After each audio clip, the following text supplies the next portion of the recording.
बिस्मिल्लाहिर्रहमानिर्रहीम। अस्सलाम वालेकुम। आज का पार्ट शुरू करने से पहले मेरी आप सबसे रिक्वेस्ट है, प्लीज़ मेरे चैनल को सब्सक्राइब करें और मेरी वीडियोस को लाइक और उन पर कमेंट करना मत भूलिए, शुक्रिया। चलें शुरू करते हैं। बिल आखिर उसकी आधे घंटे की मेहनत के बाद शाही टुकड़े तैयार थे।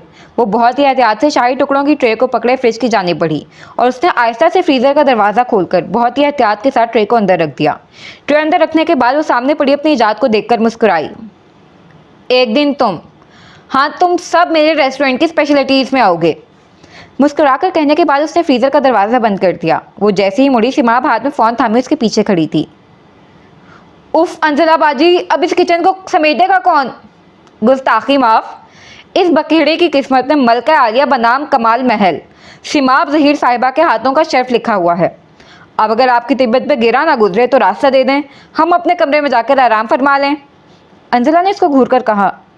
तोबा इस्तगफार, मेरे अब्बा का नाम रमीज़ है और आपकी उर्दू सुनकर पता चल गया है मुझे, मैं पूरी मेहनत से उर्दू में फ़ेल होने वाली हूँ। उसने एक जानिब होकर रास्ता दिया। और हाँ, ये आपका मोबाइल कल ही कासिम भाई ने आपको ठीक करवा कर दिया है। तरस आता है वैसे मुझे इस बेचारे पर, किसी दिन यूं ही चीख चीख कर इसका गला बैठ जाना है। उसने कहते साथ ही अंजला की जानिब फ़ोन बढ़ा दिया। इससे पहले कि अंजला उसकी आंखों के मटकाने पर दो तारीफ़ के लफ्ज़ बोलती, मोबाइल फिर से बजने लगा था। वो कॉल उठाती वहाँ से निकल आई। कॉल उठाने के बाद उसने मोबाइल को कान के साथ लगाया।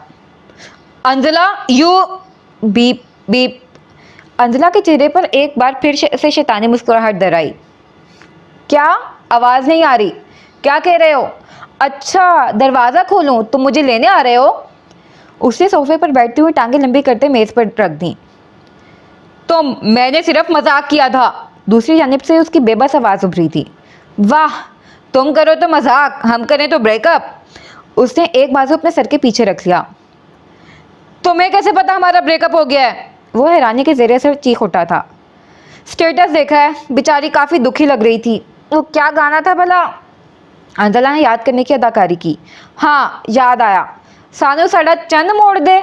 उसका कहका अलग शगाफ था। अंजला, तुमने उसको झूठी रिकॉर्डिंग भेजकर हमें लड़ाई डलवाई है और झूठ बोलने का कितना गुनाह होता है, जानती हो ना? ओह, और अफेयर चलाने पर जो तुम्हारी नेकियों के महल तामीर हुए हैं ना, उनमें से एक उसके नाम लगवा दो, क्या पता मान जाए। वो उसको जवाब देती सीधे हो बैठी। अंजला, तुम जानती हो तुमने मैनिपुलेट किया है। उसका पारा एक बार फिर चढ़ा था। बिल्कुल नहीं, इतनी जल्दी भूल गए? आज जो तुमने कॉल पर मोहब्बत का इजहार किया था। वसीम का दिल चाह रहा था वो चिल्लो भर पानी में डुबके लगा ले। जाने क्या सोचकर उसने अंजला के साथ हिसाब बराबर करने का फैसला किया था और उसे चढ़ाने के लिए कॉल पर ऐसी बातें की थी। यार प्लीज़ उससे बात करो ना, मेरे घर पर तो एंगेजमेंट की तैयारियां भी शुरू हो चुकी हैं। मैं क्या कहूँगा घर वालों को? यही कि अब्बा असली वाली को नकली वाली अफेयर का पता चल गया है, या फिर ये कि अब्बा घर वाली को बाहर वाली का पता चल गया है। वो हंसी हुए सोफे पर से उठ गई। अब देख लो जो भी तुम अपने डिक्टेटर अब्बा से कह सको। वो उसकी किसी इल्तिजा को खातिर में नहीं लाई थी। प्लीज़ अंजला प्लीज़, देखो अब तुम अपने असिस्टेंट के साथ ऐसा करोगी। वो अनकरीब रो देने को था। कीमत। वो खिड़की से बाहर लॉन में देखने लगी। जो तुम कहो, जो भी तुम कहो, उसने फ़ौरन से कहा। क्या तुम्हारे पास मेरे घर का एड्रेस है? अंजला ने पूछा। नहीं। अच्छा चलो, कीमत मैं बाद में बताऊंगी, अभी मुझे कुछ सोचने दो।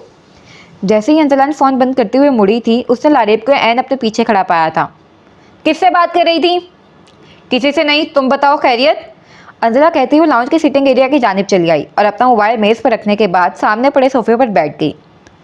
वैसे ना आपकी बहुत ही बुरी लगती है बात मुझे, जब भी आओ यही पूछती हैं क्यों आई हो।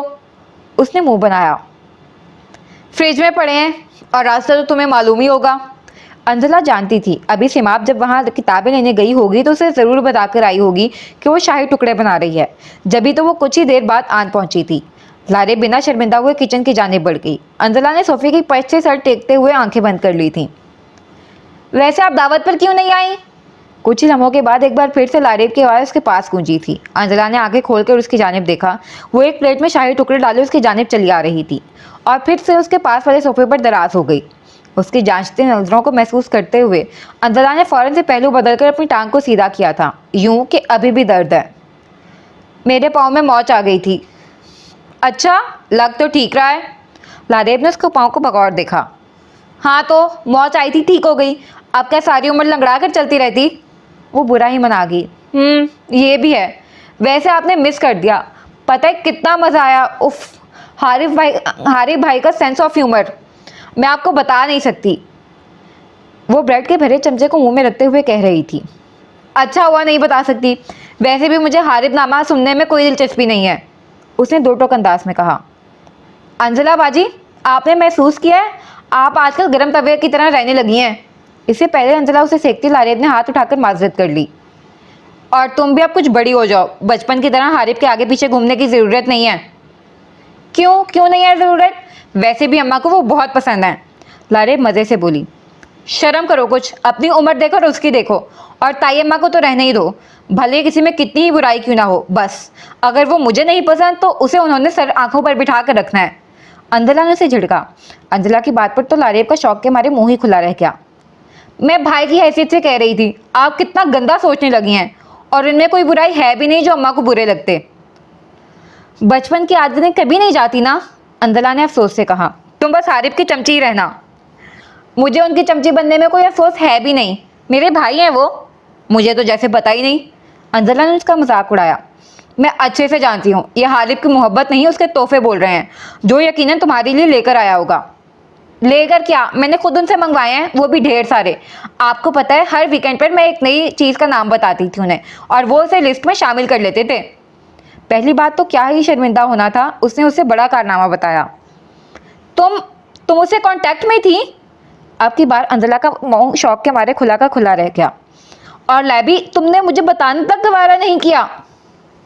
ओह, मैं अब समझी, आपको गुस्सा किस बात का है? इसी का ना कि वो हमारे साथ तो कांटेक्ट में थे मगर आपके साथ नहीं।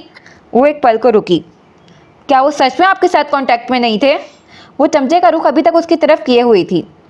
हाँ, तो वो जस्टिन ट्रूडो है ना कि मेरे साथ बात नहीं की और मुझे गम ही लग गया। खैर, लारेब ने लंबी सांस अंदर खींचते हुए कहा। उदास ना हो, आपके लिए भी कुछ लाए हैं। और वो तो उफ, अंजला बाजी आपका तोहफा इतना प्यारा है, आज नहीं लेने चलते हैं। हाँ चलो, और हाथ में अपना कशकोल भी ले लेना। अंजला ने इसको तासुब से देखा। निकलो यहाँ से, और तब तक मत आना जब तक तुम्हारा हारिफ नामा ख़त्म ना हो जाए। फिर तो मैं अब कभी नहीं आने वाली, लारेब सुकून से कहती हुई वहाँ से उठ गई और किचन की जानिब बढ़ी। बस अपने शाही टुकड़े ले लूँ। अंजला उसकी जानिब लिपकी थी और फ़ौरन से उसका रास्ता रोका। निकलो, हारिफ को ही कहो कि तुम्हें बना कर दे। वो मुंह खोले अंजला के पाँव को देखने लगी, जो एकदम से ठीक नजर आ रहा था। उसके पाँव को देखती वो नफी में गर्दन हिलाने लगी। आपका पाँव तो ठीक है। हाँ ठीक है तो, अंजला ने गर्दन तान कर कहा। आपने झूठ बोला था? इसे और हैरानी हुई थी। हाँ बोला था। जाओ बता दो अपने हारिफ भाई को।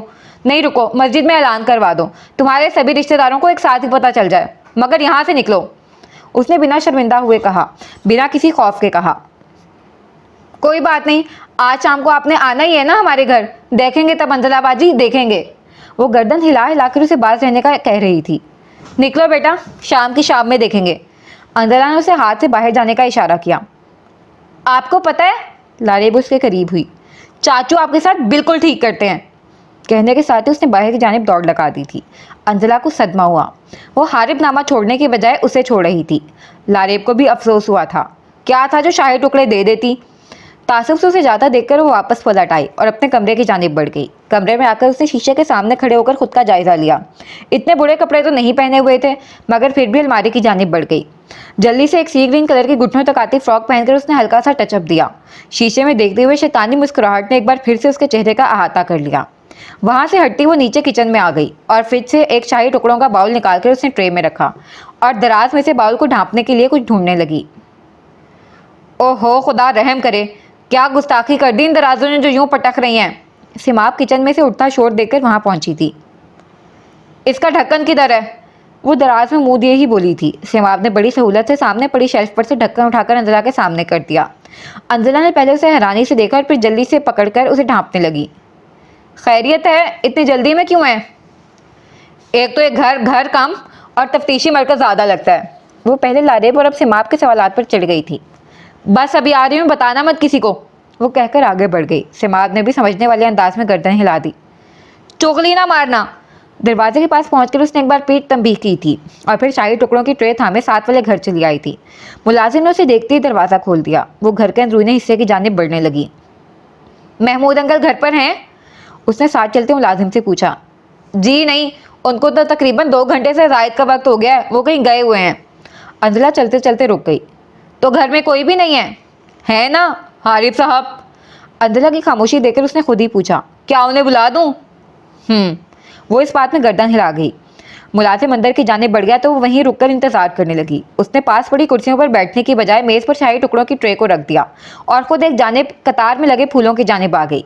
डार्क रेड रोज और मखमली पत्तियां जो इसके रंग को मजीद गहरा कर रही थीं। उसने झुकते हुए गुलाब के फूल को नरम गिरफ्त से अपनी हथेली में भरा, बगैर उसे उसके असल से तोड़े। गुलाब को हाथों में लेते उसका चेहरा खिल उठा था।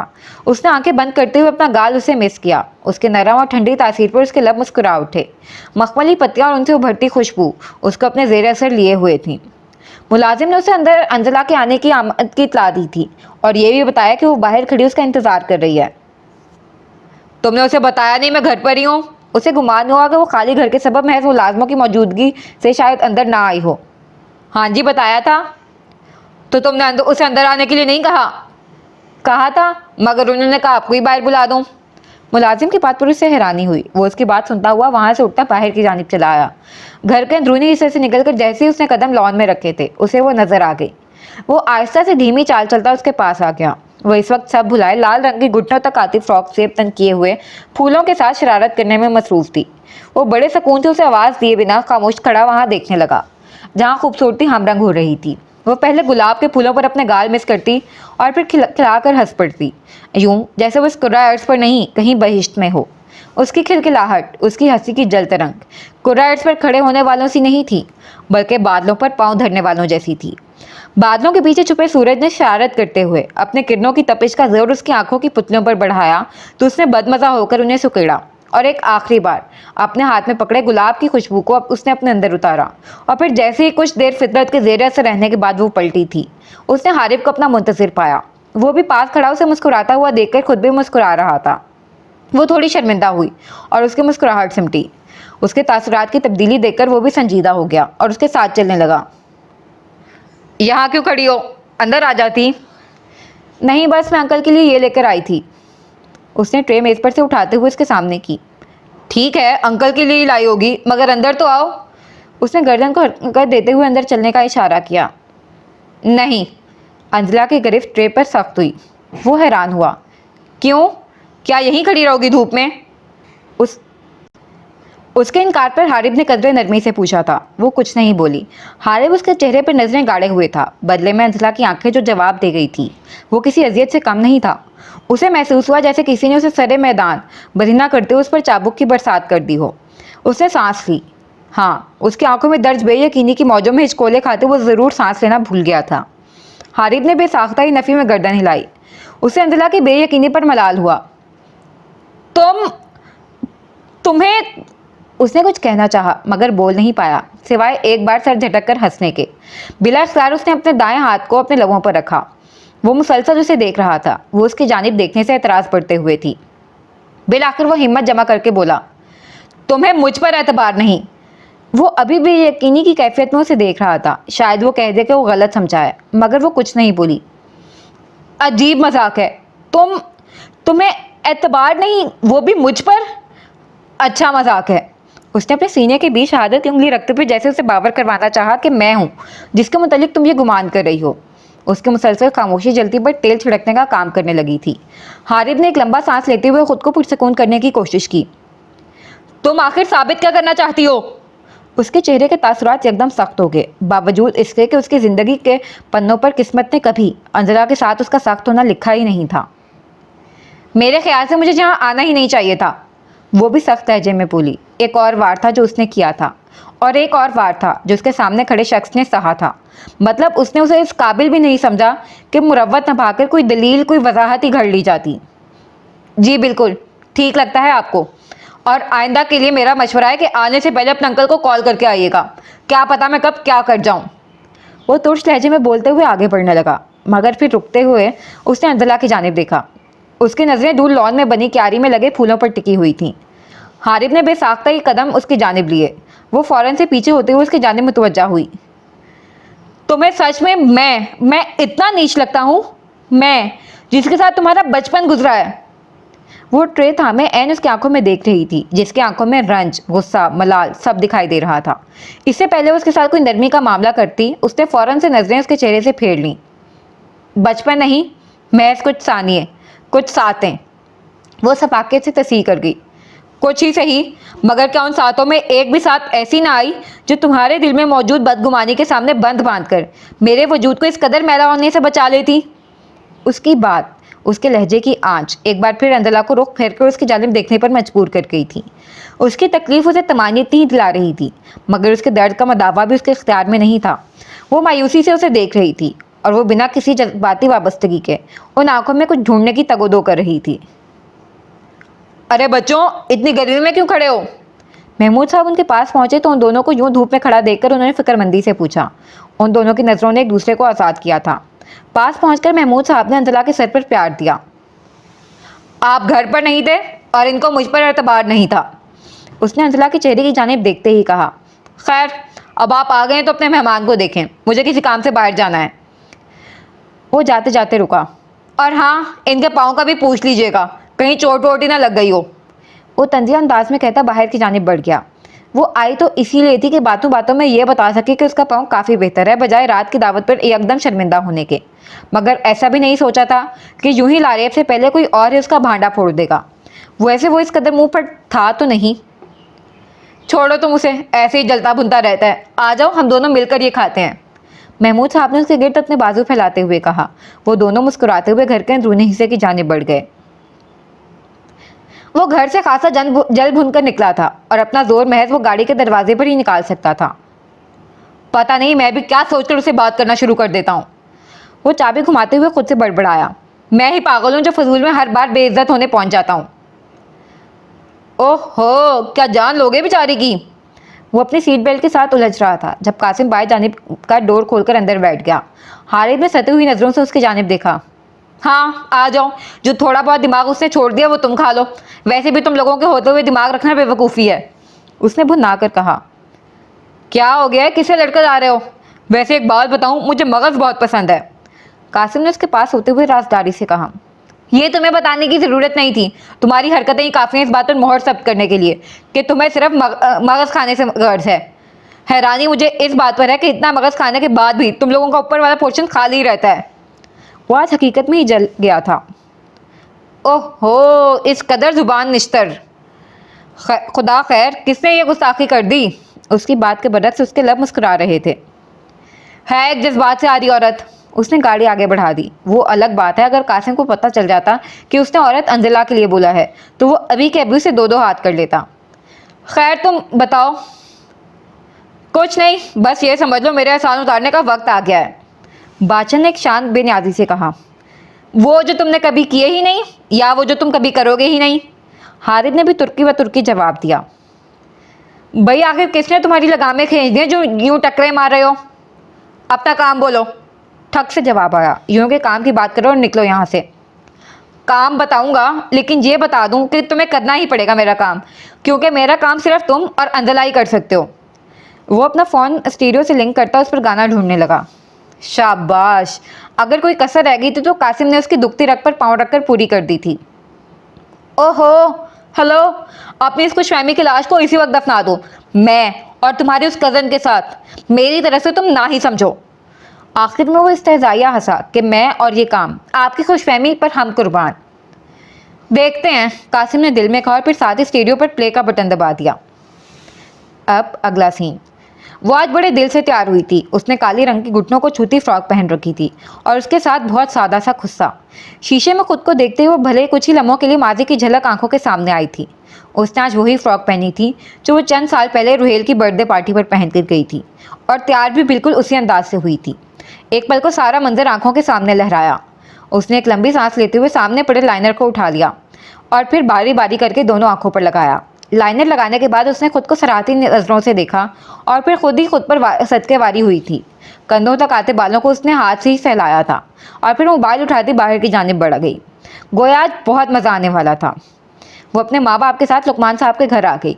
जैसे ही वो गेट से अंदर दाखिल हुए, कासिम और लारेब उन्हें लॉन में ही मिल गए। उनसे बारी बारी मिलने के बाद वो लोग घर के अंदरूनी हिस्से की जानिब बढ़ आए। घर के सभी बड़े लाउंज में बैठे हुए थे। सभी लोग काफ़ी खुशदिली से मिले थे, मगर कमाल और लुकमान साहब ने दोनों ने महज मुसाफे पर इत्तफाक किया था। उनका मुसाफा कर लेना ही किसी नवाजिश से कम ना था। महमूद साहब ने बड़ी खुशदिली से अंजला को अपने साथ लगाया और फिर उसे अपने साथ ही सोफे पर बिठा लिया। दूसरी जानिब कमाल साहब भी हारिब के साथ बातों में कुछ यूं गुम हुए थे कि उसे भी उन्हीं के साथ बैठना पड़ा था। कुछ पल तो कासिम और लारेब दोनों सोफे के पीछे खड़े सारी सूरत हाल को काफ़ी गौर से मुलाहिजा करते रहे। फिर बिल आखिर लारेब ने कासिम को कोहनी मारते ही इशारतन पूछ लिया कि आखिर चल क्या रहा है।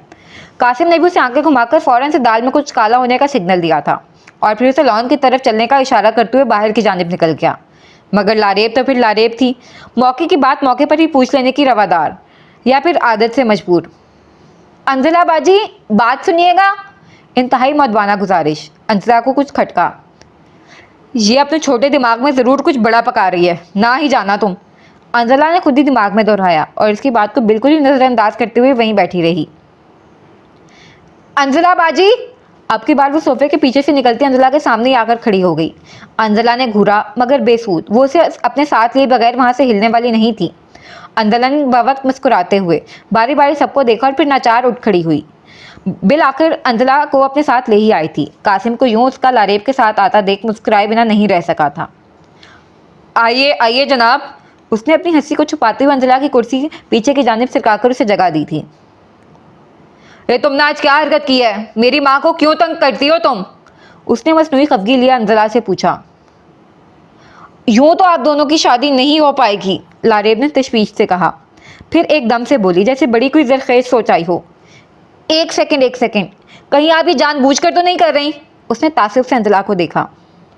ओह नो, तुम्हें तो पता चल गया। फिर वो लारेब के कुछ करीब हुई। किसी को बताना मत। कहने के साथ ही वो लारेब का मजाक उड़ाती कहका लगा गई। कासिम भाई, ये इसलिए ऐसा कह रही है कि आपकी इनसे शादी ना हो। लारेब ने फौरन से कासिम के कोश गुजार किया। उसे अंजला की चालाकी पर दुख हुआ था। तौबा करो लारेब, मैं इसे कभी शादी ना करूं। वो लारेब की बात पर फौरन से सीधा हुआ। उसे कासिम के इनकार पर मजीद अफसोस हुआ, या शायद उस कहानी के टूटने का ज़्यादा जो वो खुद से ही बुनकर बैठी थी। क्या है भाई, पता नहीं कौन लोग होते हैं जो जिन लोगों के खानदानों में कज़न मैरिजेस चलती हैं। अंजला और कासिम दोनों ही उसकी हालत का मजा लेते हुए अपनी हंसी के फव्वारे छोड़ रहे थे। क्या चल रहा है भाई, क्यों तंग किया जा रहा है लारेब को? लारेब को मुंह फुलाए देखकर हारिब ने सवाल किया। वो कासिम के साथ वाली कुर्सी खींचकर उसके पास ही दराज हो गया। कासिम ने ऐन रिश्तेदारों वाली नजरों से अपने पास बैठे हारिब को घूरा। लारेब, तुम परेशान ना हो, मुझे तो तुम्हारी दुआ तकमील के आखिरी मराहिल में दाखिल होती नजर आ रही है। उसने जैसे ही लारेब को आंख मारी, वो कासिम की बात समझते हुए खिलखिला उठी। ओह हाँ, हारिब भाई तो मेरे ही भाई हैं। उसने ताली बजाई। अंजला ने नासमझी से, जबकि हारिब ने मुस्कुराते हुए उसे देखा। ये महमूद अंकल तुम्हें इतना प्यार क्यों कर रहे थे? कासिम ने अपनी दाएं जानिब बैठी अंजला के ऊपर सवाल दागा। और चचा, हमसे तो इतनी बातें नहीं करते जितनी तुमसे कर रहे थे। और साथ ही साथ उसने हारिब को घेरे में लिया था।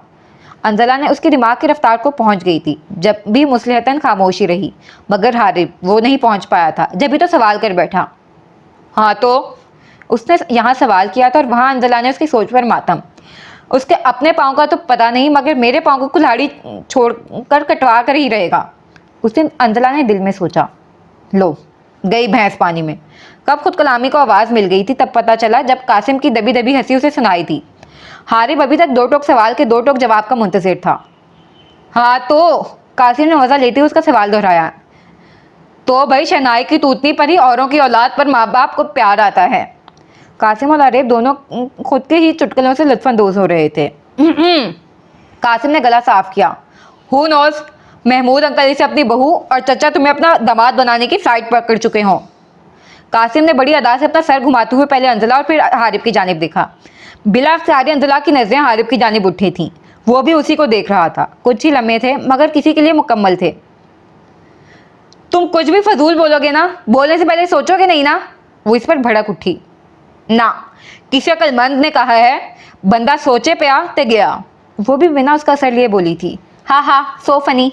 उसे चिढ़कर कहा। That's exactly what it meant to be. आज ही वो हाथ आई थी और कासिम ने भी सारे हिसाब चुकता किए थे। अब अगला सीन। वो लोग खाना खाने के बाद लारेब की जिद पर आइसक्रीम खाने निकल आए थे। तकरीबन 10:30 बज रहे थे। उनकी गली कदरे खामोश थी, या शायद सर्द रातों की आमद के सबब खामोशी थी। वो चारों आहिस्ता आहिस्ता कदम से कदम मिलाए चल रहे थे, स्ट्रीट लाइट्स की रोशनी में एक दूसरे के संग मस्तियाँ करते हुए। अंजला और लारेब दरम्यान में चल रही थी, जबकि कासिम अंजला की बाएं जानिब और हारिब लारेब की दाएं जानिब चल रहा था, यूं जैसे तहफ़्फ़ुज़ का हिसार बनाए हुए हों। ऐसी छोटी छोटी चीज़ें, छोटे छोटे अमल शायद आपको वैसे आने वाली आजमाइश से महफूज ना रख पाएँ, मगर ये छोटे छोटे अमल साथ चलने वालों की मोहब्बत के अहद के चश्मे-दीद गवाह होते हैं। ये छोटे छोटे अमल दर हकीकत अनकहे अहद होते हैं, हर आजमाइश में साथ खड़े रहने के, जो इस बात की गवाही देते हैं कि मुहाफिज अपने हमसफ़र की हिफाजत ताकत के नहीं जज्बात के बलबूते पर करते हैं। जो अपने होते हैं उनकी हिफाजत के लिए ताकत नहीं बल्कि उनके लिए मोहब्बत देखी जाती है। वो दोनों भी इसी वक्त यही ओहद लिए हुए थे। हारिब भाई, वैसे आपको इतने सालों के बाद वापस आने का ख्याल कैसे आ गया? जो अपना होता है उसके पास आखिरकार इंसान को लौटना ही होता है, उसने दाएं जानिब उसे देखते हुए कहा। बहुत ही कोई ज़ो मानी बात की है आपने। खैर, मुझे तो कुछ समझ ही नहीं आई। वो हंसी। अंजला बाजी, आपको समझ आई? लारेब और अपनी बातों में अंजला को ना घुसाए, नामुमकिन। मुझे क्यों समझ आएंगी इसकी ज़ो मानी बातें? अंजला ने तिनक कर ज़ो मानी को खींच कर अदा किया। हारिब ने अपनी हंसी को उड़ान भरने नहीं दी थी। कासिम ने अंजला की पोनी को हल्के से खींचा। ईजी मेरी शेरनी। अंजला ने जब्त का मुजाहरा करते हुए अपनी पोनी फिर से ठीक की। मैं तो वैसे ही पूछ रही थी। कासिम भाई, आप क्या कहते हैं? लारेब भी किसी बात को छोड़ दे, नामुमकिन। कासिम की चाल धीमी पड़ी, यूं जैसे किसी शैतानी मंसूबे पर हो। उसने अपना थोड़ा सा असर आगे निकाल कर बाएं जानिब चलते हारिब को देखा। बता दूं क्या? क्या? हारिब ने ना समझी से उसे देखा। यार, मगर ये बात बाहर नहीं जानी चाहिए, कासिम ने संजीदगी से सबको दरख्वास्त की। तुमने कोई फजूल बात की ना कासिम? हारिब ने फौरन से उसे तंबीह अंदाज में घूरा था। यार चिल करो, ये अपना ग्रुप है, किसी को नहीं बताएंगे जब तक तुम नहीं कहोगे। वो भी आगे से दगारे के जोहर दिखाने पर था। उफ, अब बता भी दें कासिम भाई। लारेब के तजस्सुस ने अरूज पकड़ा और वो बेसब्री से बोली थी। हारिब किसी को पसंद करता है, कासिम एक रवानी में कह गया, यूं कि हारिब उससे रोक भी ना पाए। ओ, लारेब होंठों को गोल करती हिफाजती हिसार से बाहर आई थी। कौन है वो हारिब भाई? क्या आप उसके लिए आए हैं? कहाँ मिली आपको? क्या आपके साथ काम करती हैं वो? उसने एक साथ कई सवाल दागे थे। कासिम भी घूमकर हारिब की जानिब आया। उसने हारिब के कंधों पर हाथ रखकर उन्हें दबाया। हारिब ने उसे घूरा और फिर आंखें बंद करते हुए अपना गुस्सा जब्त किया। कासिम ने इल्तिजाई नजरों से उसे देखा। वरीशा, वरीशा नाम है उसका, मेरी कोलीग है। ना चाहते हुए भी हारिब को बोलना पड़ा। वाह भाई, नाम तो बहुत प्यारा है। आपके पास तस्वीर है उनकी? होगी ही। लारेब ने खुद ही सवाल और फिर जवाब दिया। नहीं, शायद मैं पहला दीवाना हूँ जिसके पास इस दौर में भी उसकी महबूबा की तस्वीर नहीं है। हारिब कासिम को घूरते हुए एक एक लफ्ज़ चबा कर बोला। लारेब और कासिम दोनों ही हंस पड़े। अंजला बाजी, आप क्यों इतने खामोश हैं? उसने अपनी दाएं जानिब देखा तो वहाँ कोई नहीं था। अरे अंजला बाजी किधर गई? उन तीनों ने पलट कर पीछे देखा। वो उनसे चंद कदम पीछे अंधेरे में खड़ी अपने जूते को झाड़ रही थी। अंजला! कासिम ने उसे वहीं से आवाज़ लगाई। उसने जूता झाड़ने के बाद उसे ज़मीन पर फेंका और फिर पाँव में डालती तेज से कदम उठाते उनकी जानिब बढ़ाई। अंजला बाजी, आपकी टाइमिंग बहुत ख़राब है। इतने मज़े का सवाल पूछा था कासिम भाई ने। लेबी, ज़्यादा ओवर नहीं हो। मैंने तुम्हें क्या समझाया था? कहा था ना हर वक्त हारिब की टो में लगने की ज़रूरत नहीं है। अंजला ने आयशा से लारेब के कान के पास होते हुए कहा, मगर लारेब आयशा में की गई बात का ऊंचा जवाब ना दे तो फिर लारेब तो ना हुई ना। ले भला, इसमें हारिब भाई की टो में लगने वाली क्या बात हुई? अपनी भाभी के बारे में जानना कोई बुरी बात तो नहीं? उसके इस कदर गला फाड़ जवाब पर अंजला शर्मिंदा सी मुस्कुरा दी। अच्छा हारिब भाई, बताएं ना कब मिलवा रहे हैं भाभी से? लारेब की वही धुन फिर से शुरू हो चुकी थी। जब अंजला कहेगी। उसने अपनी धुन में साथ चलती अंजला के कोट में गेंद फेंक दी। वो रुकी, फिर उसने लारेब को देखा जिसकी इस वक्त आंखें ज़रूरत से ज़्यादा फैली हुई थी। मुझे क्या, जिसकी गर्लफ्रेंड है वो जाने या जिसने मिलना है वो जाने। अंजला ने भी लापरवाही से कहा। क्या मतलब, आप नहीं मिलेंगे उससे? लारेब को अंजला से इस कदर बेमुरवत होने की तवक्को नहीं थी। जी नहीं, अंजला ने कदरे साफ गोई से कहा। बस ठीक है, जब अंजला राजी होगी तभी मैं उसे मिलवाऊंगा तुम लोगों से। वो भी मुस्कुराते हुए अपनी शर्त रख गया। अजीब ज़बरदस्ती है। वो अब की बार जिद हुई है तो। हारिब उसके बरस इतना ही सुकून से बोला। रहे फिर। अंजना ने तिनक कर दो लफ्ज़ी जवाब दिया। ऐसा है। हारिब की आंखों में सवाल के पस मंजर चैलेंज उभरा था। अब ऐसा ही है, वो भी गर्दन अकड़ाए बोली थी। वो लोग इस नोक-झोंक के दौरान आइसक्रीम शॉप पर पहुंच चुके थे। हारिब लारेब की जानिब मुड़ा। ये अब तुम पर है इस जज्बात से आ रही औरत को कैसे मनाना है। तुम दोपहर में अंजला को औरत कह रहे थे? कासिम भी अपना सवालिया मैदान में आया। अंजला ने पहले कासिम को देखा और फिर हारिब पर भड़क उठी। तुम समझते क्या हो खुद को? इंसान, उसने कंधे अचकाकर सहूलत से कहा। फिर अंजला का चेहरा इस वक्त लाल हो गया।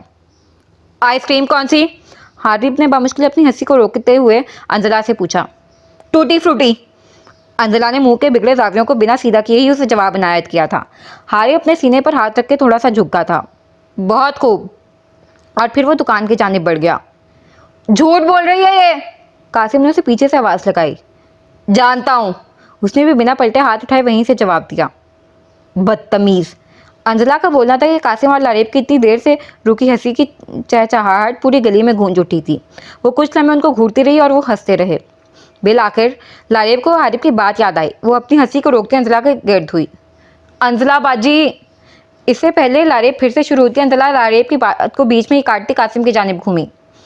कासिम, तुम अपने दोस्त को समझा लो, मुझसे 10 फुट दूर रहे। क्यों, तुम्हें नहीं कहना आता? जवाब कासिम की जानिब से नहीं, हारिब की जानिब से आया था। वो उसके सामने उसके आइसक्रीम लिए खड़ा था। भाड़ में जाओ तुम और तुम्हारी गर्लफ्रेंड। और अंजला ने उसके हाथ से आइसक्रीम झपटी और कासिम के बाएं जानिब आ गई। ये तो बहुत ही खूब दुआ दी है तुमने, दोनों साथ होंगे तो भाड़ में भी व्हाइट हाउस लगेगा। हारिब ने अपनी आइसक्रीम का रैपर खोलते हुए कहा था और लारेब और कासिम के उभरते कहके अंजला को सुलगा गए थे। वो चारों अब सालों बाद फिर से इकट्ठे हो चुके थे और अब दोस्तों के संग जिंदगी खुशियों से भरपूर महसूस हो रही थी, जिसका हर लम्हा उन्हें जीना था।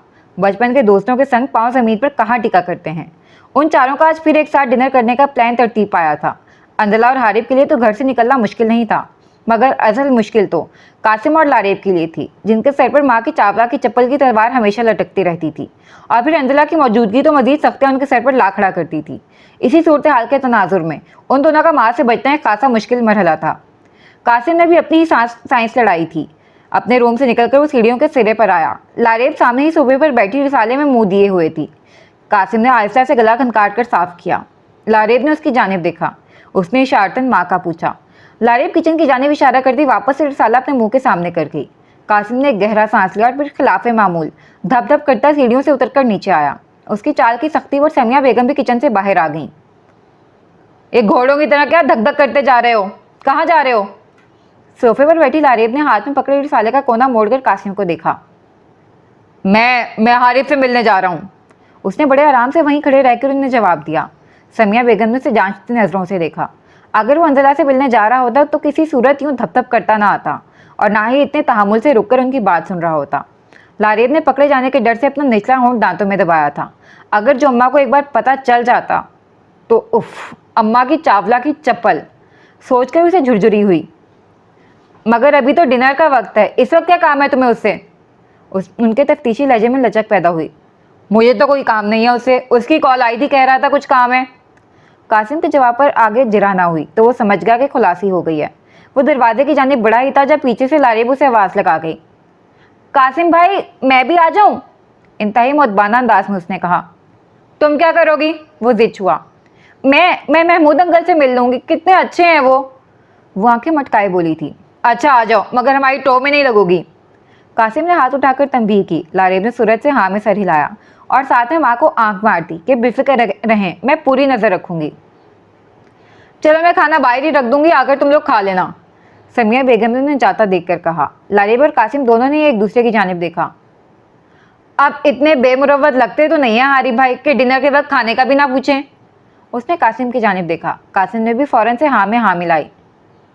आप खाना न रखिएगा, हम हारिब के साथ ही खा लेंगे। कहने के बाद वो दोनों वहाँ रुके नहीं थे। माँ की खामोशी को मौके गनीमत जानकर वहाँ से निकलने की थी। बिल आखिर बॉर्डर पार करके वो चारों एक साथ डिनर करने रेस्टोरेंट पहुँच ही गए थे। लारेब थोड़ी देर पहले कासिम की अपनी माँ के सामने की जाने वाली अदाकारी की दास्तान पूरे ज़ोरों शोर से शौक से सुनाना शुरू हो चुकी थी। 5 मिनट के किस्से को उसने खींच कर आधे घंटे की दर्दनाक कहानी बना दिया था। भाई तुम लोग क्या जानो मेरा और लारेब का दुख, कौन कौन सी दीवारें फैलाकर हमें तुम लोगों से मिलने आना पड़ता है। कासिम ने भी अंजला और हारिब के सर अपना एहसान डालने के लिए लारेब के किस्से में हिस्सा डाला। बस कर दो अब ड्रामा, इतना भी कोई तुम आग का दरिया पार करके नहीं आए, और ताई माँ के मना करने पर जैसे तुम बाज आ जाते हो। अंजला ने भी आधे घंटे की मेहनत से खींची गई मंजिल निगारी पर एक ही जुमले में पानी फेर दिया था। कासिम तो इसकी सरकशी पर तिलमिला ही उठा। चलो खुद तो एहसान नहीं लेना था ना लेती, मगर हारिब के सर तो रहने देती। हाँ, जैसे तुम तायाबा के कहने पर बात आ जाती हो, कासिम ने दूबदू कहा। वैसे ये सिर्फ और सिर्फ तुम्हारी वजह से होता है मेरे साथ। उसने एक आखिरी बार उसके सर एहसान का टोकरा रखने की। अंजला सामने पड़ी टोकरी में से फिश क्रैकर उठाकर मुंह में डालते उसकी हालत से महजूज हुई थी। वो सच में उसके और तायम्मा के बीच पिस जाता था।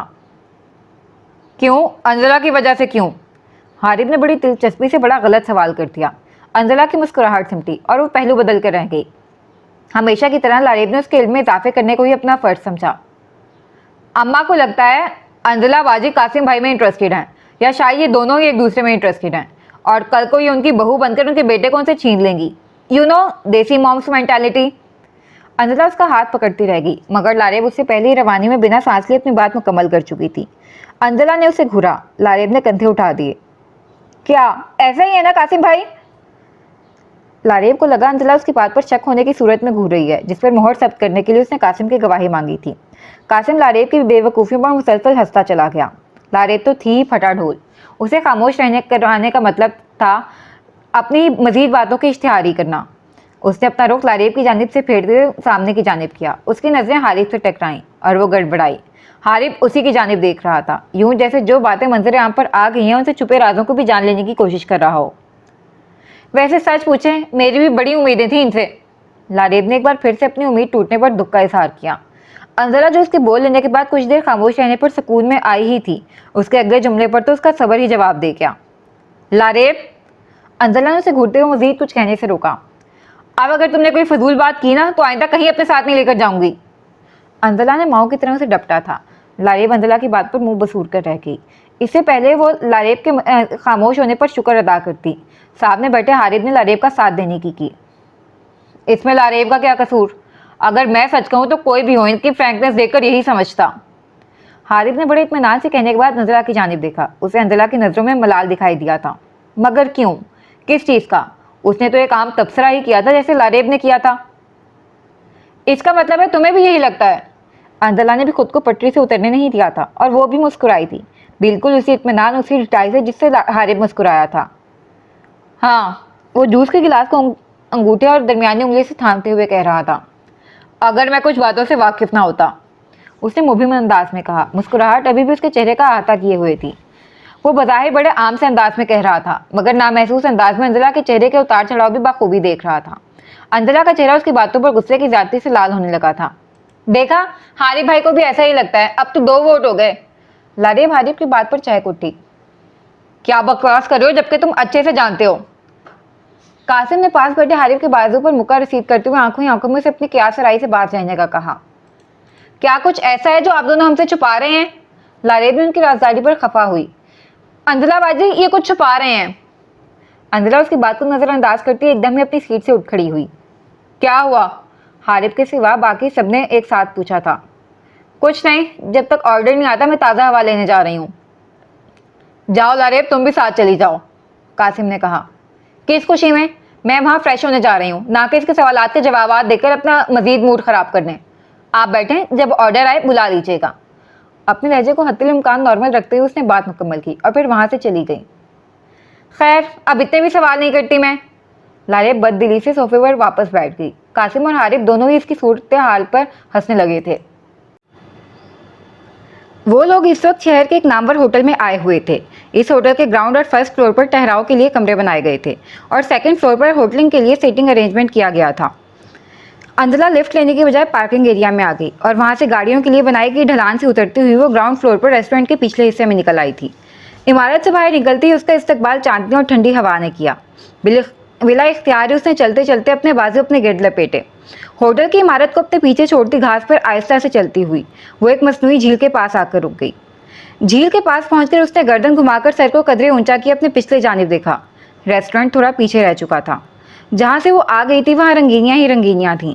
उसके अंदर इस कदर वीरानी थी कि जाने क्यों दूर की रंगीनियों ने भी उसके दिल को अफसरदा कर दिया था। वो वहाँ खड़ी फर्स्ट फ्लोर पर ग्लास विंडो के दूसरे पार खड़े लोगों को देखने लगी।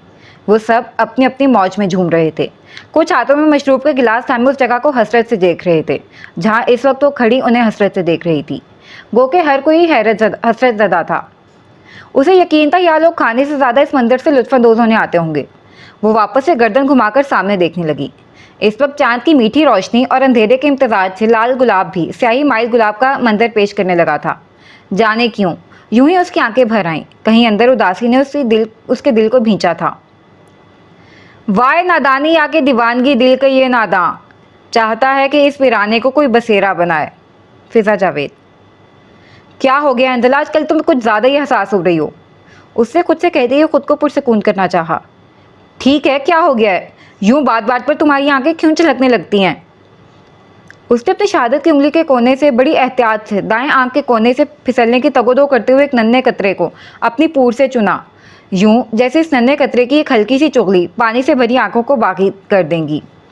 वो खामोश खड़ी एक बार फिर सर उठाए चांद को देखने लगी। फलक पर टिमटिमाते तारों को देखते हुए खुद के दिल को बहलाने की नाकाम कोशिश करने लगी। कुछ ही पल सिरके थे जब उसे महसूस हुआ वो उसके पास आकर खड़ा हुआ था। इतनी मुश्किल से तुम्हें ढूंढा है, तुम पार्किंग से आई हो? उसने अंजला की जानिब देखते इस्तफसार किया। वो उसकी बात पर खामोश खड़ी आसमान को तकती रही। ये सरासर बेवकूफ़ी है, तुम्हें इस वक्त यहाँ नहीं आना चाहिए था। रात के वक्त पार्किंग एरिया महफूज नहीं होता। वो इसकी हरकत पर नाराज़ हुए फिक्रमंद हुआ। तुम्हें क्यों लगता है मुझे सेफ्टी पर लेक्चर लेने की ज़रूरत है? उसकी आखिरी बात पर तो वो सुलग कर ही रह गई। संभल कर चलने पर लेक्चर लेने की तुम्हें ही ज़रूरत है अंजला। उसका लहजा अजीब सा तासुर लिए हुए था। अंजला ने सामने पर से नजरें हटाकर उसकी जानिब देखा। वो उसे ही देख रहा था। उसकी आंखों से उभरते तासुरात को वो खुद भी कोई नाम नहीं दे पाई थी और उसकी बात का कोई भी जवाब दिए बगैर एक बार फिर से उसे नज़रअंदाज करने का अपने पसंदीदा मशगला शुरू कर चुकी थी और मुसलसल सामने आसमान को तकने लगी। वो भी उससे रुख फेरता सामने झील को देखने लगा। मैं समझ नहीं पा रहा, तुम इस फ्रॉक में अच्छी लग रही हो, तो ये फ्रॉक तुम पर क्यों अच्छी नहीं लग रही है अंजला? कुछ लम्हों के बाद उसने कहा था। उसकी आवाज़ में रंज था। उसकी बात पर अंजला ने बिला इख्तियार उसकी जानिब देखा। उसने पूरे इसरार से मुस्कुराहट लिए गर्दन घुमाकर उसकी जानिब देखा। एक सेकंड में उसने उसे एहसास दिला दिया था कि उसे सच में संभल कर चलने की ज़रूरत थी। अंजला ने अपनी मुठ्ठियाँ भींचकर अपना गुस्सा जब्त किया। वो तहम्मुल मिजाज थी, गुस्से में भी ज़ुबान और दिमाग दोनों से काम लेने की कायल, मगर इसके मुकाबिल इसकी सारी तहकीकात फेल होने लगती थीं। इतना गुस्सा किस बात पर आ रहा है अंजला? हारिब का लहजा काफ़ी ठहरा हुआ था। कोई जज्बाती उनसियत महसूस ही नहीं हो रही थी। चंद पल उसे तासुब से देखने के बाद उसने कहा, मुझे आपसे इस घटियापन की उम्मीद नहीं थी। तो तुम्हें मुझसे कोई उम्मीद भी थी अंजला? वो मजाक उड़ाने वाले अंदाज में बोला। नहीं, मुझे तुमसे कभी कोई उम्मीद नहीं थी और ना है। सब कुछ जानते हुए भी तुम कितने ढिठाई से कह गए, कितनी ढिठाई से तुम कह गए कि तुम्हें लगता है मैं उसमें इंटरेस्टेड हूँ, जबकि तुम अच्छे से जानते हो मैं उसे हमेशा से अपना भाई ही समझती आई हूँ। उसकी आवाज़ न जाने क्यों नम हो गई। ताई अम्मा भी तो उसे कितनी बार यही बात कहती थी, मगर उसे कभी उनकी बातों ने वो रंजीदा नहीं किया था जिस तरह वो उसकी बात पर रंजीदा हो गई थी। समझने में और होने में बहुत फ़र्क होता है अंजला। इंसान के जज्बात वक्त के साथ बदलते रहते हैं और मैंने ये नहीं कहा मैं ऐसा समझता हूँ। उसने बड़ी सहूलत से साफ गोई से अपने खदशात बयान किए। बदल जाते अगर मैं तुम होती। मैं तुम नहीं, मैं हूँ, अंजला हूँ। हमारी दगा पर तो हमारा खुद का ज़मीर भी हमारा साथ छोड़ देता है। उसने मुंठियाँ भींची। नाखुन हथेलियों में पेवस्त हो गए थे। वो झटके से मुड़ी थी और उसने हारिब को कॉलर से पकड़ लिया। अगर मुझे हमारे बीच मौजूद रिश्ते के तकद्दुस का ख्याल ना होता, अगर इस वक्त मेरे सामने हारिब हमदानी खड़ा ना होता, तो मैं अपने हाथ को कभी भी उठने से रोक ना पाती। तुम्हें क्या लगता है हर शख्स तुम्हारे जैसा होता है? मैं अंजला हूँ, अंजला जिसके एहसास जज्बात पानी की तरह शफाफ हैं, जिन्हें वक्त की रफ्तार और माशरे की धूल का कोई खौफ नहीं। कोई पसंद होगा तो डंके की चोट पर होगा और ताउम्र रहेगा। बोलते बोलते उसे एहसास नहीं हुआ था कब उसकी आवाज़ ऊंची हो गई थी और जज्बात में वो अपना गुस्सा उस पर जाहिर कर गई थी। हारिब ने भी खुद के कॉलर पकड़े हाथ उसके हाथों को थाम लिया। उसने उन्हें झटकने की कोशिश नहीं की थी। वो दोनों एक दूसरे की आंखों में ही झांक रहे थे। तुम मावरा हो जाओ और तकद्दुस से भूल जाओ कि आज तुम्हारे सामने हारिब हमदानी खड़ा है। उठाओ अपना हाथ, मैं तुम्हारी नफरत का जोर देखना चाहता हूँ। वो अभी भी उसे तामुल से ठहरे हुए लहजे में कह रहा था। अंजला के आंसू एक बार फिर बहने की तैयारी करने लगे। वो फ़ौरन से हारिब के कॉलर को छोड़ते हुए पीछे हुई और अपना रुख सामने की जानिब कर गई। उसने सर को ऊपर उठाया, आसमान की जानिब देखते अपनी आंखों से आंसुओं पर बंद बांधना चाहा, मगर नाकाम। आंख के कोने से एक नन्हा आंसू टपक ही गया। मेरे सिर्फ इतना कह देने ने कि तुम दोनों के अटैचमेंट देखकर कोई भी गलत समझ सकता है, तुम्हें आग बगोला कर दिया। और तुमने उस दिन मुझसे कहा था कि तुम्हें मुझ पर एतबार नहीं। हाँ, उसका क्या अंजला? वो अंजला के सामने आन खड़ा हुआ था। कहते हैं आंखें दिल की अक्कासी होती हैं। वो देखना चाहता था कि उसके दिल में उसके लिए क्या था। अगर बुग़्ज़ था तो किस कदर था, और अगर नफ़रत थी तो उसकी शिद्दत क्या थी। वो उसकी जानिब नहीं देख रही थी, मगर उसे उसकी आंखों में दर्ज तहरीर को पढ़ना था। तुम मुझे इतना घटिया समझती हो कि तुम्हें घर में अकेला पाकर तुम्हारे हक में ज्यादती कर जाऊंगा। तुम अपने इस बात का मतलब भी समझती हो? मुझे तो इन सब बातों के बाद वैसे ही अपने साथ कुछ कर लेना चाहिए था, मगर देखो मैं कितनी ढिठाई से रोज तुमसे यूं मिलता हूँ जैसे कुछ हुआ ही ना हो। वो अभी तक उसकी उस दिन वाली हरकत पर रंजीदा था। उसकी आंखों में मलाल था। अगर मैं आपकी तरह मुकाबलेबाजी करने पर उतर आऊं तो आप हिसाब नहीं दे पाएंगे। मैं क्यों उस शख्स पर एतबार करूं जिसको मैं पिछले 11 बरस से जानती तक नहीं? आपने ही कहा था ना, वक्त के साथ इंसान के जज्बात बदल जाते हैं। फिर मैं कैसे यकीन कर लूं 11 साल के बाद आपकी नीयत नहीं बदली होगी? वो जूं मुंह में आया बोलती गई, इस बात से अनजान कि उसके अल्फाज सामने खड़े हारिब को चाबुक की तरह लग रहे हैं। उसे महसूस हो रहा था जैसे कोई पल को उसके दिल को मुट्ठी में भींच कर छोड़ दे, फिर भींचे और फिर छोड़ दे। दोनों ही अपनी अपनी जगह अनजान बने एक दूसरे को तकलीफ की तहों में उतार रहे थे। जबकि तुम अपने हिसाब से पूरे बदले ले रही हो अंजला, तुम अपने हर अमल से, हर लफ्ज़ से बदले ले रही हो, मगर तुम्हें एहसास नहीं हो रहा। उसने उसकी जानिब देखते हुए कहा, जिसे उसकी जानिब देखने से कोई गर्ज नहीं था। बिल्कुल वैसे ही ना जैसे आपको नहीं हुआ था, तो फिर ये शिकवा किस लिए? वो सामने पर से नजरें हटाकर उसकी आंखों में देखते हुए तंजिया बोली, मुझसे किसी ने एक बार कहा था कि हम दोनों एक ही जगह खड़े हुए हैं, उसके बाद कोई हिसाब किसी की जानिब नहीं निकलता। मैंने उसके बाद से इससे जवाब तलबी की आस छोड़ दी थी। आप भी मुझे उम्मीद करना छोड़ दें। मैं ना ही आपको और ना ही किसी और को अपने किसी भी अमल के लिए जवाबदेह हूँ। हारिब अगर इसे उस वक्त कुछ कह रहा था तो वो भी उसे मजीद वैसे ही जवाब दे रही थी। ये बहस दोनों को ही तकलीफ दे रही थी। उसने भी कोई भी वजाहत देने के बजाय खामोशी इख्तियार कर ली। कुछ पल वहीं ठहरे रहने के बाद जब उसे लगा अब शायद उसका गुस्सा ठंडा हो गया हो, उसने तवक्कुफ के बाद कहना शुरू किया, मैं माजरत चाहता हूँ। मैं भूल गया था। माजी ने सभी शिकवों का इख्तियार मेरे हाथ से लेकर तुम्हें दे दिया है। वो तल्ख हंसी हंसा। अब तक तुम्हारा मूड फ्रेश हो गया होगा, अब आ जाओ अंदर चलते हैं, खाना ठंडा हो रहा होगा। उसका लहजा एक बार फिर हर किस्म की जज्बाती वाबस्तगी से आरी हो चुका था। अंजला ने अपने हाथ की हथेली से अपने आंसू पोंछे और फिर यूं आगे बढ़ गई जैसे वो वहाँ था ही नहीं। दूसरे फ्लोर पर पहुंचकर हारिब सीधे हाथ अपने मेज़ की जानिब मुड़ गया और अंजला बाएं जानिब मुड़ गई। वो अंदाज़ा कर सकती थी उस वक्त उसकी आंखें आंसुओं पर जब्त बांधे रखने के सबब क्या मंजर पेश कर रही होंगी। उसके चेहरे को देखकर कासिम को एक सेकंड भी नहीं लगना था ये समझने में कि हारिब से उसकी बहस हुई है। अंजला ने सच शुक्र किया इस वक्त रेस्ट रूम में कोई नहीं था। उसने शीशे में अपना चेहरा देखा और दिल डूब कर उभरा। हर वक्त चमकती भूरी आंखें इस वक्त लबालब पानी से भरी आंखों की सफ़ेदी को जायल करती लाल पड़ चुकी थीं। बेसन के किनारों पर हाथ रखते वो सर झुकाए रो उठी। एक तुम्हारा ना होना किस कदर तकलीफ का बाइस बन चुका है, मैं तुम्हें कभी माफ़ नहीं करूंगी। बेसन के किनारे उसकी हथेलियों में घुसते जा रहे थे और आंसू वो अब आबशार की सूरत बह चले थे। नहीं, तुम मुझे कभी माफ़ नहीं करोगे, मैं जानती हूँ। वो सर झुकाए नदामत ज़दा लग रही थी। क्या उसे आज मलाल हो रहा था? वो बेसन के किनारों को छोड़ते हुए सीधी हुई और फिर से सामने दीवार में नस्ब शीशे में खुद को देखने लगी। आंखें अब गिरिया करके सुकून में आ चुकी थीं। मलाल किस चीज़ का था? किसी चीज़ का भी नहीं। गर्दे में मौजूद सड़िया मजबूत हुआ। जो मेरा था ही नहीं उसे खोने का कैसा मलाल? मैं किसी की भी बातों में आकर अपनी मोहब्बत का सबूत नहीं दूंगी। वो शीशे में देखते खुद से बेआवाज़ बातें कर रही थी। अगले ही लम्हे उसने खुद को कंपोज कर लिया। हम कलामी की आवाज़ें दबीं तो इर्द गिर्द खामोशी से यकदम ही उसका दिल घबरा उठा। अलग किस्म की वहशत ने उसके दिल को खौफजदा कर दिया। सूरज से नल खोलकर हाथों के प्याले में पानी भर भर कर उसने मुंह पर डाला। अब उसकी आंखें कुछ बेहतर लगने लगी थीं। एक साथ कई टिश्यू निकालकर उसने मुंह साफ किया और आखिरी बार चेहरे का जायजा लेने के बाद वो बाहर निकल आई थी। अब अगला सीन।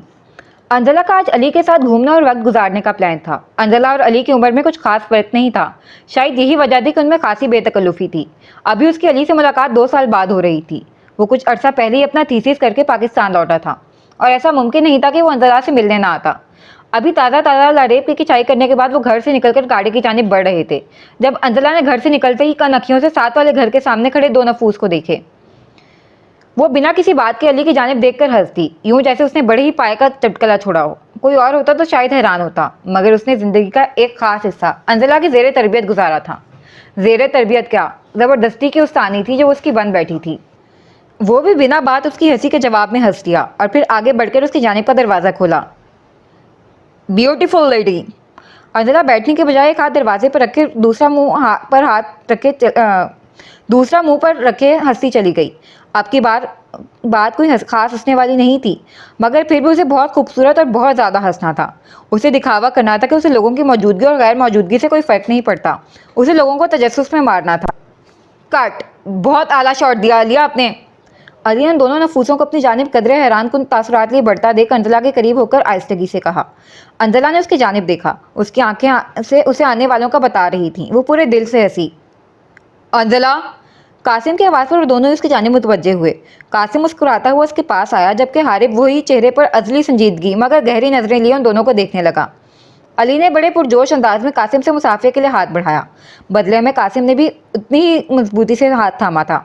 वो अंजला के तवस्सुत से आया था। ये बात अहमियत नहीं रखती थी कि उसे जानता था या नहीं, इतना ही काफ़ी था कि अंजला उसके साथ थी। कासिम के बरक्स हारिब के साथ उसने कदरे गर्म जोशी से हाथ नहीं मिलाया था और उसके बदले में हारिब ने भी मुँह से ही जवाब देने पर इत्तेफाक किया था। अंजला ने हारिब को तेज़ नज़रों से देखा, जिसे वो अपनी लापरवाही के चोले में उड़ा गया। कासिम की नज़रों में सवाल थे और हारिब उसकी आंखें बेतासुर थीं। ये कौन है अंजला? कासिम के सवाल पर लापरवाह से खड़े हारिब के भी कान खड़े हुए। ये अली है, मैंने बताया था ना तुम्हें इसका। अंजला ने जिस कदर सफाई से झूठ बोला था, उसी कदर कासिम ने उसे कदरे हैरानी से घूरा। नहीं। कासिम की इस कदर साफ गोई पर अंजला का दिल चाहा पास पड़ा पत्थर उठाकर उसे दे मारे। वो मौका शनास क्यों नहीं था। मैं अली हूँ, ऑर्फनेज की जो हेड हैं और अंजला की असिस्टेंट है। उसने अली की बात को काटते हुए जल्दी से कहा। हाँ, जो हेड है ना वहाँ की, उनका असिस्टेंट है। उसने अली का जुमला मुकम्मल होने से पहले एक और झूठ घड़ दिया, वो भी बहुत आसानी के साथ। अच्छा, तो तुम अब ऑर्फनेज जा रही हो? कासिम तो सारी तफ्तीश खोलकर बैठ गया। उसकी तफ्तीश से अंजला के दिमाग में एक और खदशा उभरा था, कहीं वो उसके जाते ही हारिब के सामने उसकी प्रमोशन ना शुरू कर दे। अगले ही लम्हे उसने बातों बातों में एक और झूठ घड़ दिया।